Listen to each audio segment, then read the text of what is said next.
Hello, friends. Friends. Do y'all love when I sing to y'all?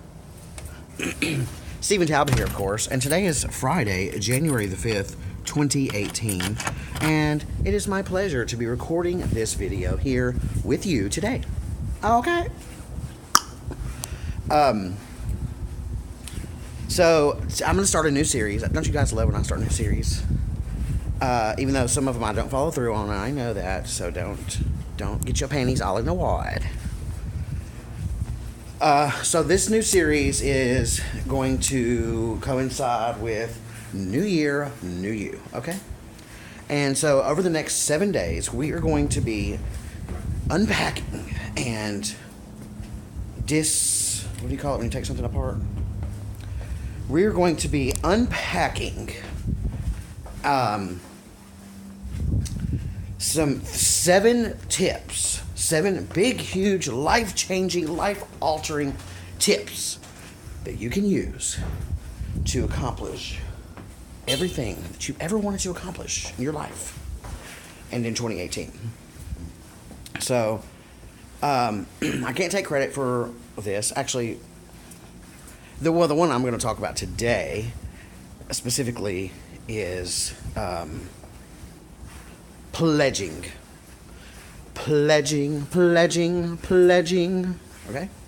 Okay. So, what is a pledge?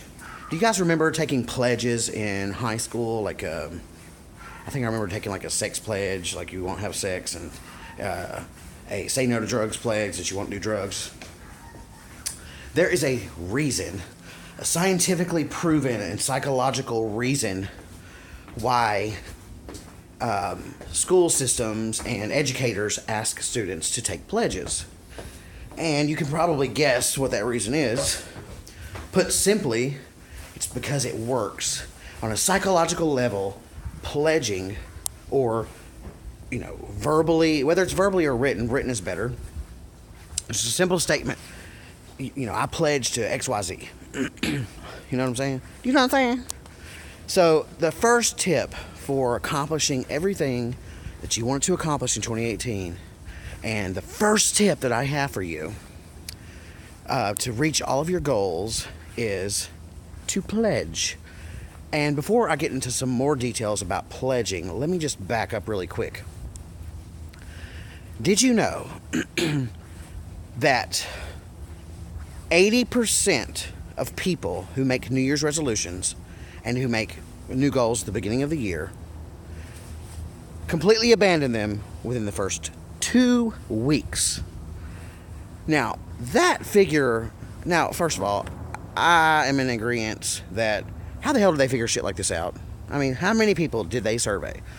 Couldn't answer that question for you, but it did come from a reliable source, which I will link to in the description below.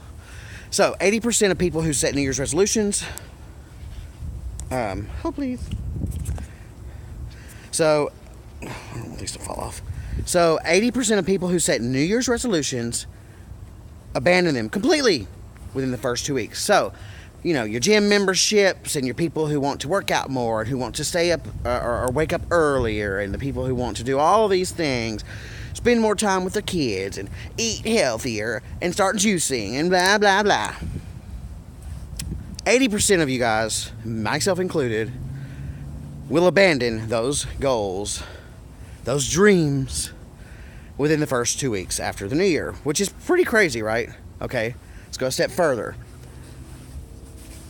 Of the 20% that's left, another 10% will abandon their goals completely in the first month and a half.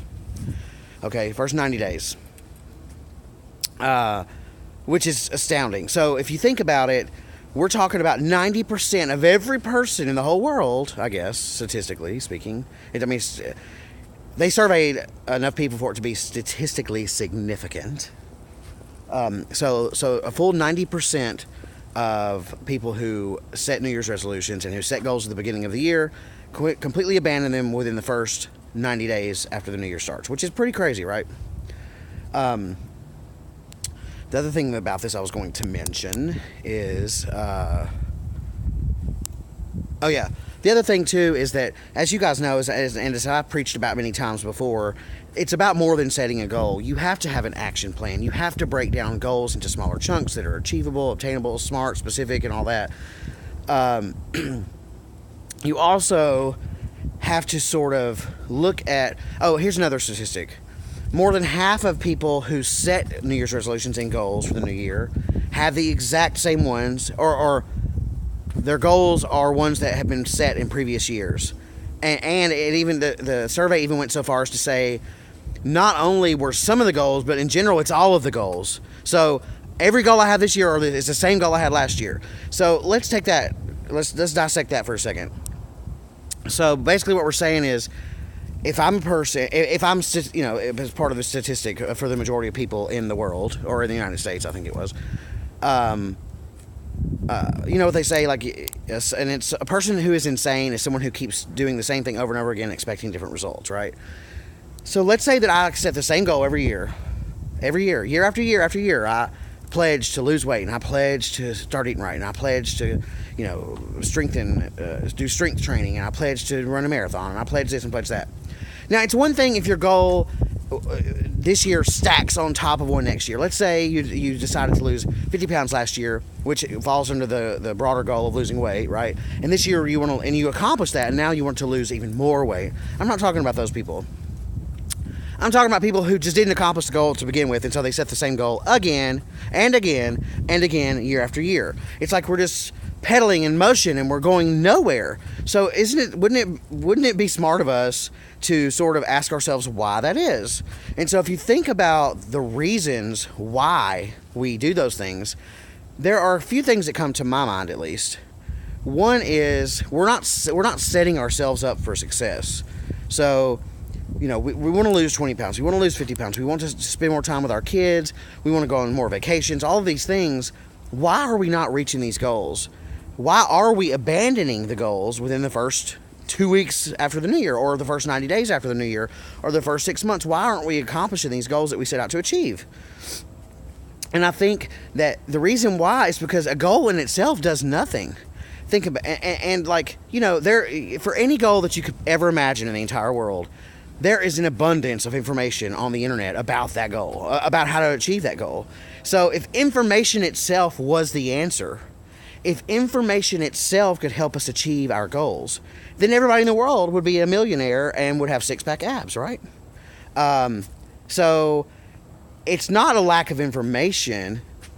There's plenty of information out there. It's not like there's some top secret out there that we haven't figured out yet.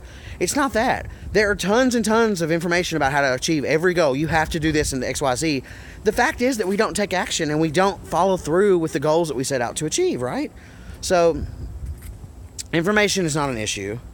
Then what is the issue? I think the issue is that we have to set ourselves up for success.